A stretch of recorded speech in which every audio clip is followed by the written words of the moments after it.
This is going to be a VOD review of a Necrophos game in this Archon 5. It looks like. You don't play Necro ever, so you're uncomfortable on the hero. You know you got outplayed in CS in the lane. You're just wondering if your itemization and inability to snowball lane was the reason why you guys lost. You said you went boot to travel, but it seems a little greedy, especially with the AM Weaver sniper on your team against a Night Stalker, Sand King, and SF. Yeah, if your draft is ever this greedy, you have to make some concessions. Either like you just accept that you lose like the first 20-25 minutes of every fight, or you just give up towers to buy yourself some time. And that can look multiple different ways, and also depends on the enemy playing properly. But I will say, like with Weaver, if he's playing a proper Weaver support, this is completely fine. Like if he's going like Urn, Veso, Rod, then it's like standard Weaver stuff. But we'll go in and just see how everything unfurls itself. It's your turn to pick now. Don't really care about this. You went 30 seconds. full stats. At last, yes. Final battle begins. Ballsy to grab the bounty rune under the SF. First blood on the set. Super ballsy, just run up high ground here. You don't know if they're waiting for you or if they're just anyone here. I don't like that you went back to check this bounty rune, because this kind of makes you late to come to this to meet up for the lane. Because now you're going to miss out on one, maybe two creeps.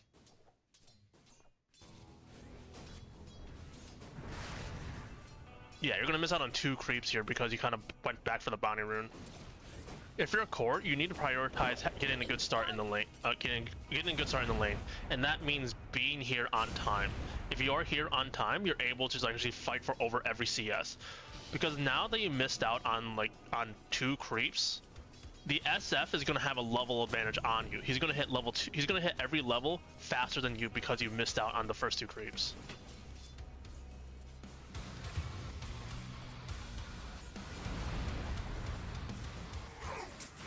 Unlucky, deny the range. Munching our tangos, that's good. Unlucky a second range deny. I will say, roughly, if you know you can't approach the wave at all, and due to the fact you're getting like peppered by the 5, you're getting harassed out by the 1, and your support isn't able to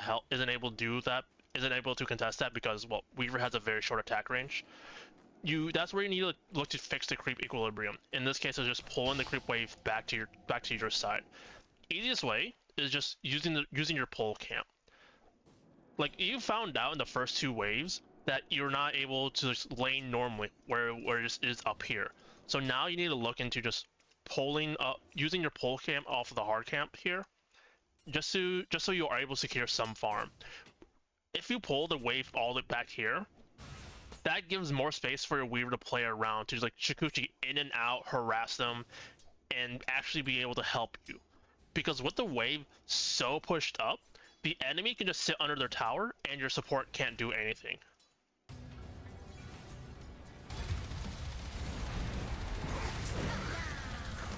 Yeah, see, Weaver trying to help you, trying to harass with Shikuchi, but because it's under tower, he can't really commit or stay in. And it doesn't just have to be the support. Like you as a core, you can go make your own pull as well. I don't remember timing for the pull, but I always have a visual guide of like just doing the pull, starting the pull whenever my next creep wave reaches my tier 1, and then you can just pull it straight to the right. Your creeps will go in here, and the enemy creeps will just walk up. At this point, you can either just like static the enemy wave in front of your tower, or just pull it into your creep just so you're able to farm that hard camp as well. Like a little easier on Necro because you have Death Pulse, so you can hit everything at once. I know why you went Ghost Shroud, but Ghost Shroud isn't going to be helpful, and you're already very starved for mana. Like you're already don't have enough mana for Death Pulse here. Like it would be a lot more impactful if you just, instead of putting a point in Ghost Shroud, you got a point in Heartstopper Aura, because this will actually help you like I wouldn't say harass, and not like the accurate term, but it lets you start like just whittling them down with the health decay off of your aura, and that can open up a kill at like 5 minutes or 6 minutes or sometime later, because the longer they're in the aura, the lower their health will get.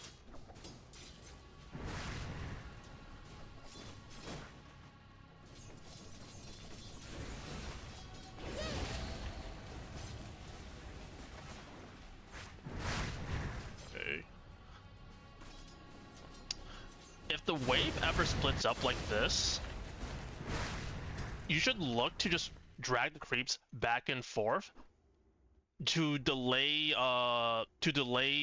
your next wave. Actually, the creeps just spawn. Actually, this is fine. But in another case, you want to drag the creeps back and forth just so they stay alive, and they can intercept your next wave, and then you can just delay it here. Meanwhile, that's happening. Your creeps up here, they're gonna get whittled down, they're gonna die, and then the enemy's wave will just run up, and that will reset the creep equilibrium to your side. Here gets a pull. That's well done.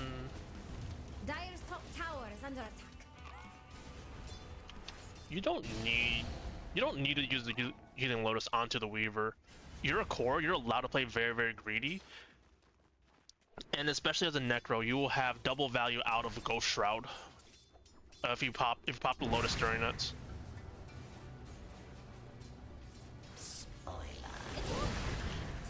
You need to be shipping your items out a lot more often. Having this much gold in your stash, in your bank, isn't helpful at all. I know you wanted to If it helps, you can. Where's your courier? If it helps you, this is like a crutch. You can turn on the auto delivery.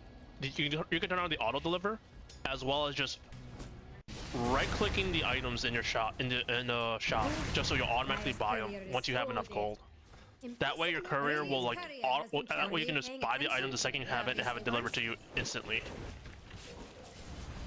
Because there was like this 2-minute span where you could have been sitting on 1 null and having that extra stats, and you just haven't been able to. You weren't able to do that. The extra stat just lets you like lane a little easier, deal more damage, and just help you like sustain a little longer. Yeah, could have had your null here at 4 minutes. SF is already working as a Falcon Blade. Dire's top tower is about to fall. And he's just stronger by just having the items on him. Radiant's courier is dead. It's fine. Nice.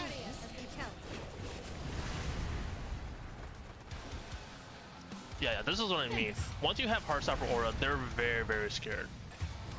Yeah, you even get the kill on the SF.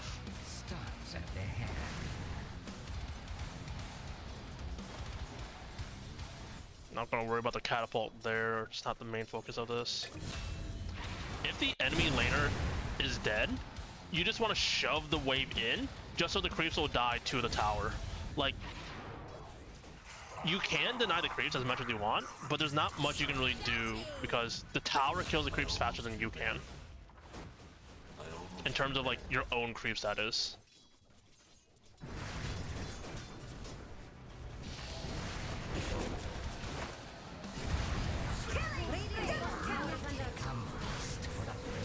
You have a good start. You have a good start, but I'd say your CS is very, very low. You're at 23 CS at 7 minutes. Like, yeah, you have 8 denies, but denies don't give you gold. Like, SF is barely behind you, even though he's died twice. Stick on CS. Randomly, Win is here. Almost a free kill.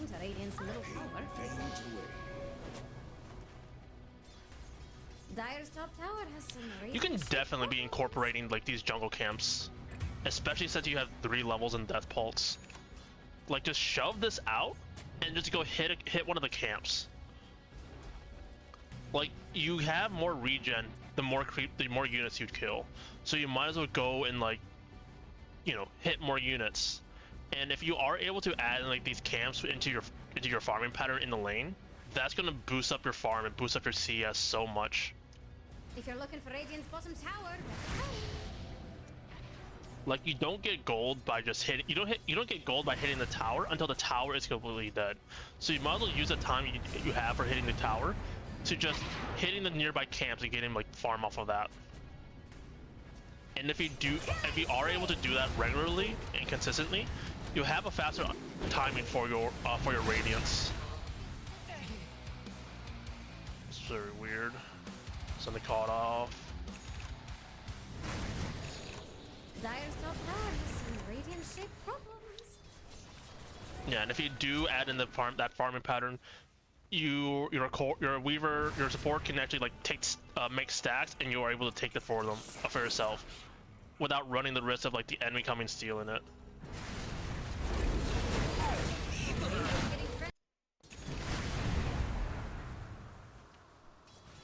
Killing spree.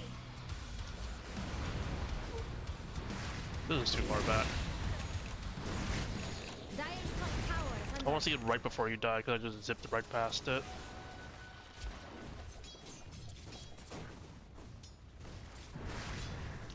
You're spending an awkwardly long time just up here. Like, you could have just been spamming your death pulse, flash farm the wave, and just running away. Yeah, walking up doesn't accomplish anything. There's no farm for you to get because you're just walking up. Like, you only walked up to the zone those SF, but that doesn't get you gold. At this point, if you're set on the Radiance or whatever item, you want to be prioritizing your own farm. Like, you're still a core at the end of the day, so you getting your own farm is going to be a lot more helpful for everyone than you continuously trying to zone the SF at this point.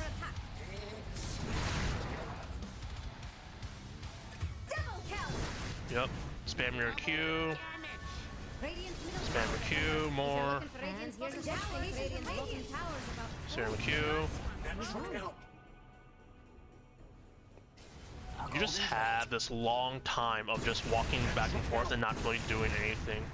You're out of creeps to hit, and you're just waiting for the next wave to come. Spend this time and use this time to actually just go in and use these camps to farm. And then depending on how strong you are and depending on how much vision you have, you can just like go behind the tower, drag the wave into another camp, and just farm that together.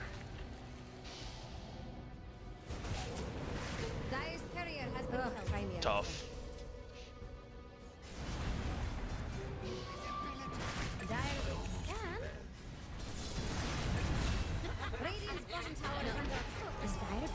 I just don't see you hitting camps.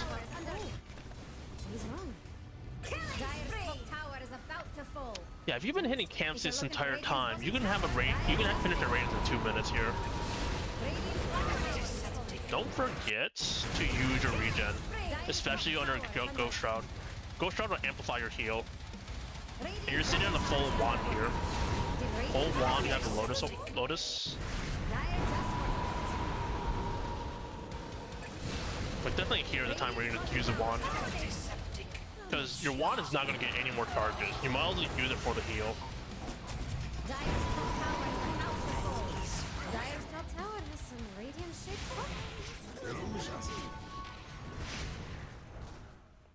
Alright, I'm gonna take stock of the entire game because like the fact you don't have a fighting lineup. Because you have this weird AM sniper necro core lineup, everyone is gonna be looking to farm for the foreseeable future. And because the enemy is working with a Night Stalker Sand King, they are able to fight once they have like one item on each of them. For Sand King, it's gonna be like a Blink Dagger. For Night Stalker, it can be anything. A Blink Dagger, Phylactery, whatever he decides. He went for Harpoon. So that means you guys are playing like very, very defensive. You guys are able to take fights if they dive and overextend. But that means you guys need to like just be on the same page, have your TP available, and save your allies if they get gone on. And you're just doing that until you guys get your items to actually fight. In your case, it's going to be like your Radiance plus one other item. Sniper might be like his. He's going Maelstrom. Mask of Madness, Maelstrom. Okay, but my point is, like, you guys need to use this time to actually just wait, delay, and just get farmed up. They're very, very strong, so you should be trying to avoid them. Ignoring that because you can't control what they do.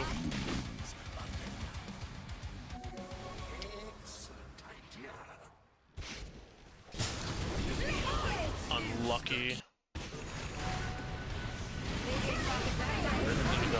This. Of the night.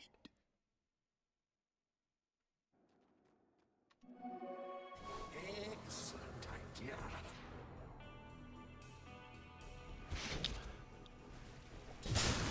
I just think it's. Oh, is this his blink reveal? Yeah, I think it's blink reveal. But it's very ballsy to walk up to the wave, especially since you don't really see them on the map. Like, you last saw like 2 heroes mid. Yeah, you see the Wind, you see the Night Stalker mid, and just walking up is a little weird.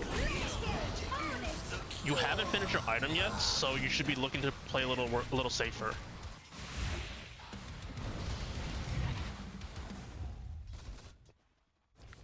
I just want to see you just AFK farm.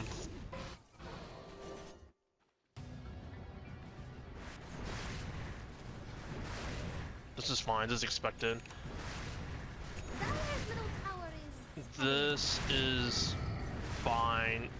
I'm only questioning it because now you have 2 cores farming the same side of the map. But it's okay because you're able to kill these, because AM is focusing like these 2 camps in the lane. And that leaves you like these 4 camps, which you're able to take in time. Sniper takes mid, that's whatever.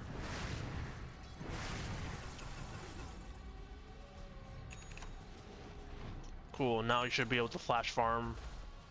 This sustains. It's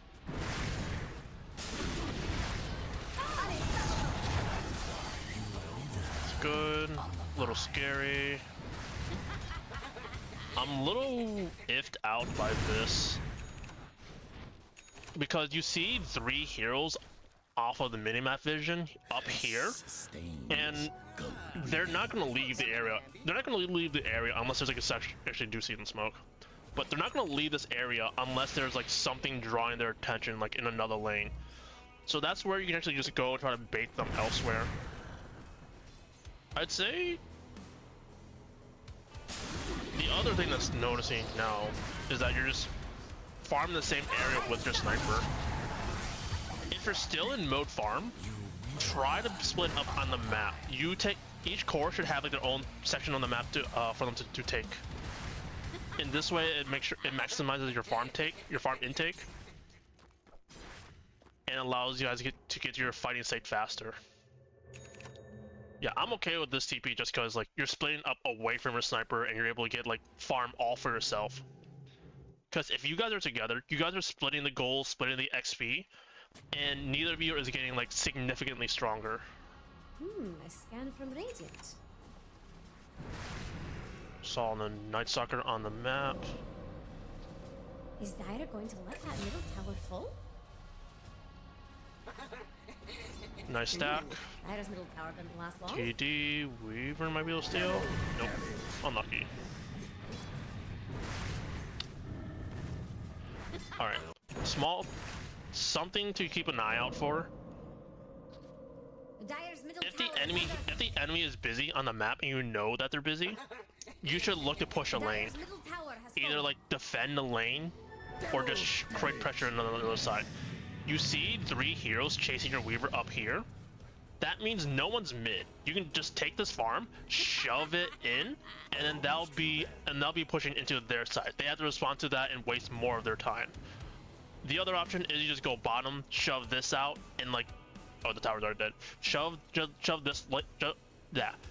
this lane out into their side, and that'll free up like 1, 2, 3 camps for you to take. And that's all because all of them are stuck up here chasing your Weaver. Like, he somehow has all 5 of them chasing him, whereas you guys are split up across the map. You're taking this bottom farm, AM's fixing mid, and Sniper is able to jungle top. You can increase your impact here by just shoving the lane first before hitting the camps. Because by shoving the lane in, they will reach the enemy side and possibly hit their tower a lot faster, and that'll force them to actually react to you. This is what I came for.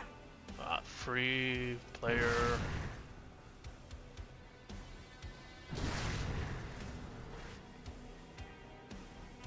Do you see your courier? Yeah, it's probably your boots of travel.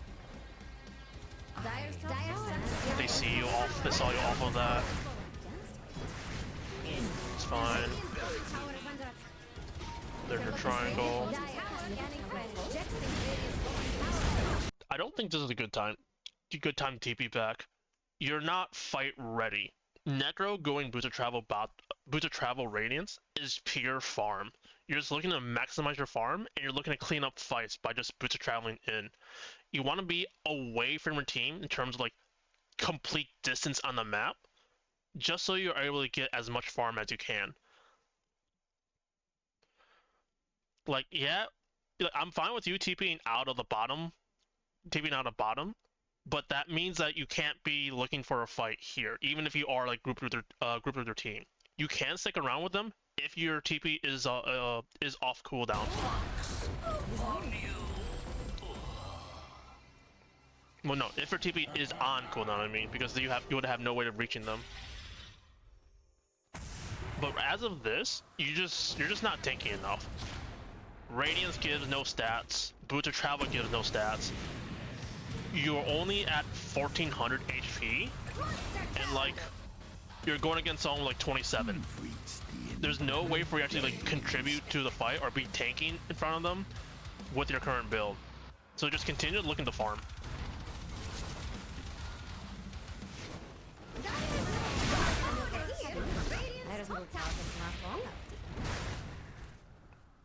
This match lasts for like 15 more minutes, looks like. Saw a Sand King up here. Bottom side. Radiant's top tower is under attack. Sand King's still there. I think I saw the SF bottom side.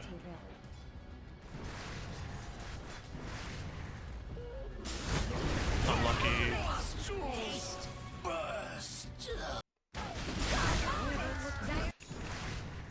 And over here, You know that they're bottom because they take the Roche. But you see the Sand King in the lane as well. Like, just the Sand King alone just means it's a little scary to even be around in this area. Because the Sand King will have catch with like his blink stun.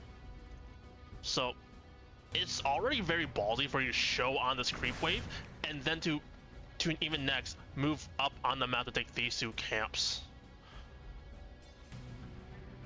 Like at this point, because you just don't see anyone on the map. You know the Sand King is around the area, and if he has anyone with him, just anyone in general, then he's just able to kill you.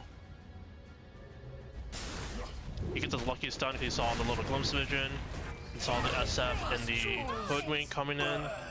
I did notice that you did see the SF off of this ward bottom, but the easier tip to learn from this is that the Sand King is in the area up here, and you can't really, and all he needs is the +1 to kill you. So you shouldn't even be entering in the area at all, because you could just all their goal is just like to farm backwards. From up here, just go like hit these 2 camps, farm these 2, and go mid or somewhere else or something. Because that way you're able to get you're still able to farm, but you're actually keeping yourself safe and alive. Yeah, at this game the game kind of just runs away is my guess. But you just don't have a pipe queued up, except that they're all physical.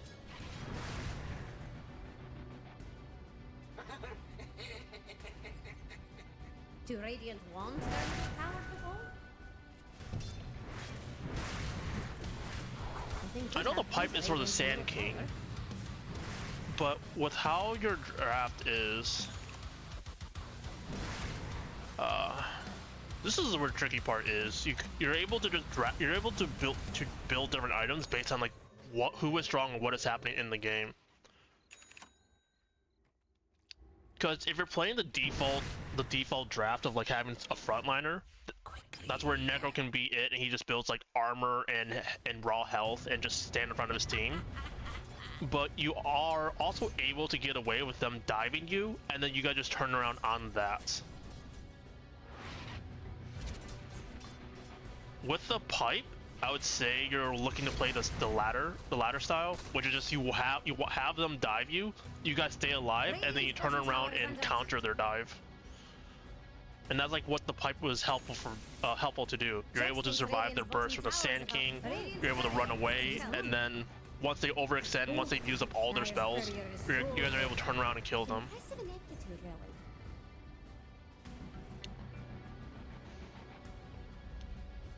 I don't mind the pipe. I'm just wondering what other options you have. Because like you definitely have SNK available to make yourself a little more tanky with that status resistance. Yules is helpful too. While you're in the air, you're not going to get right click down. I know you're die here. Shiva's isn't bad because it gives you the armor. But that's all. Look, your itemization is to be in response to who is strong in the game and who you're scared of. I'm not too worried about the Sand King because, well, I feel like the SF is a bigger threat. The SF, the Night Stalker, the Hood, the Wind Ranger. So getting, let's just go back a bit.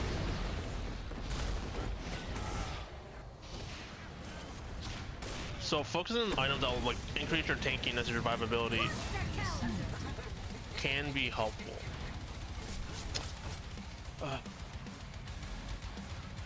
Yeah, I know this is kind of like a non-answer, but I'm kind of at a blank.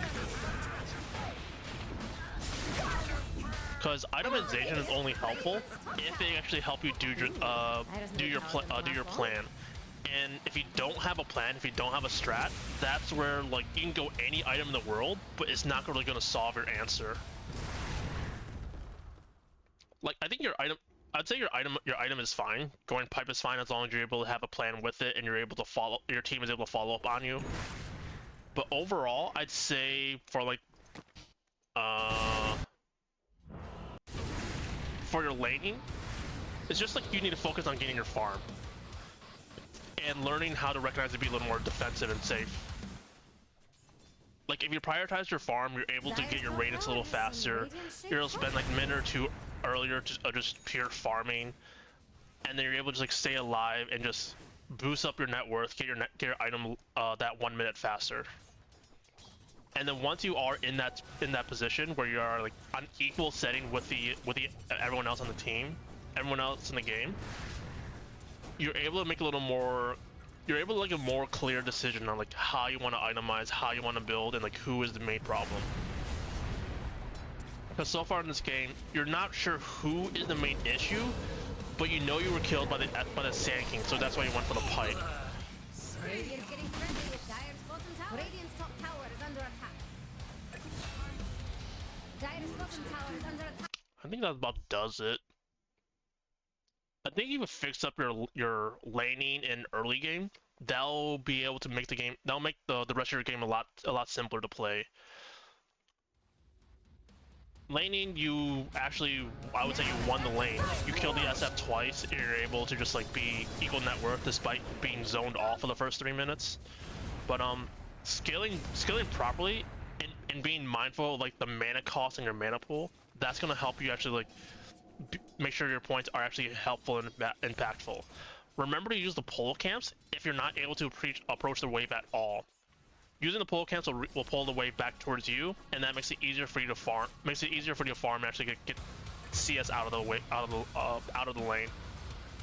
And then once you reach a point where you are able to like, flash farm more effectively, this is where you want to shove the lane out and then take the nearby camps, because that will just amplify the amount of gold that you have coming in.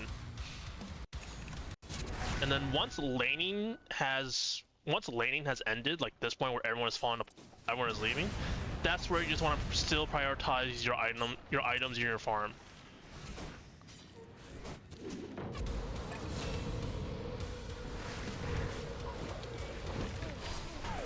As well as being mindful that ganks can happen. Dire don't look too scared of Radiant's top tower. But yeah, if you can focus on those few things, your laning will be a lot easier, and that'll set you up in a better position to actually go into like the mid game and possibly the late game.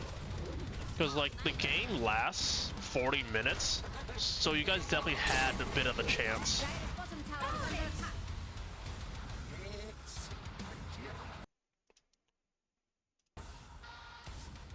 Just take a look, because I'm curious. You end up getting the BKB. You only got 2 scythe kills. Actually, breakdown may be more helpful. 11k, 14k. No, I'm just looking, at this point I'm just looking at stats. Because this could have definitely been fixed, and like there's definitely mistakes that can be easily fixed in like the first 15 minutes in terms of laning as well as just farming. Like, yeah, you guys have a very greedy lineup, but you also had the time to actually just farm up. They didn't punish you as much as I thought. They didn't dive you all the tier 2 or tier 2, and then with the map being so big and wide, you guys are able to just like split up and be elusive and dodge their gank attempts.